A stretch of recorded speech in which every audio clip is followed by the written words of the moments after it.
வைகோ அவர்கள் எவ்வளவோ பேரை தன்னுடைய சூழ்ச்சி அரசியல்னால எல்லா விதமான பிரச்சாரங்களையும் உருவாக்கி என்ன செஞ்சாங்கிறத பதிவு பண்ண, அதுதான் என்னுடைய நோக்கம். அப்ப இதை சொல்லி முடிச்சுட்டு வர்றதுக்குள்ள உடனே அந்த வார்த்தையை எடுத்து அதுக்கு ஒரு பல்வேறு பிரச்சாரங்களை உருவாக்குவாங்க. ஏன்? தூத்துக்குடியோடைய அந்த பெண்ணுடைய சாவுல இருந்து வெளியே வரணும். இப்ப 6 நாளா அதை பேசல பாத்தீங்களா?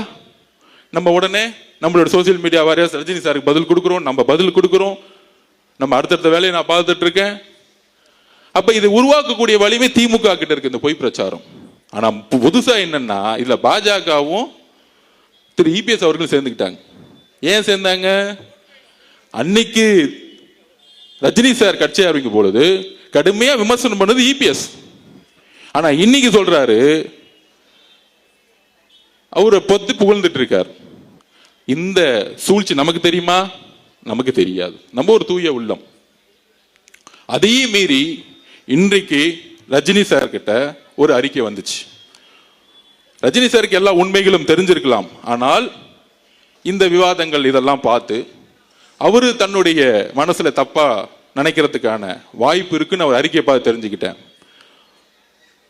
எங்களுடைய பாசத்துக்குரிய ரஜினி சார் அவர்களே, எங்களுடைய தலைவருக்கும் நீங்கள் தலைவர் அப்படின்னு அசோகன் சொன்னார்.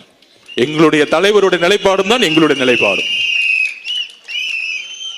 அப்ப இந்த சூழ்ச்சிகளுக்கெல்லாம் ஏன் நடந்துச்சுன்னு சொல்லக்கூடிய இடத்துல நான் இருக்கிறேன். தூத்துக்குடியோடைய என்னுடைய தங்கை கற்பழிக்கப்பட்டு இன்னைக்கு வந்து செத்து போய் 6 நாள் ஆயும் அவனுடைய குடும்பம் இன்னைக்கு நட்டோட்ல நின்றுட்டு இருக்கு. இதை திசை திருப்பதுக்கு தான் இந்த பிரச்சாரம்.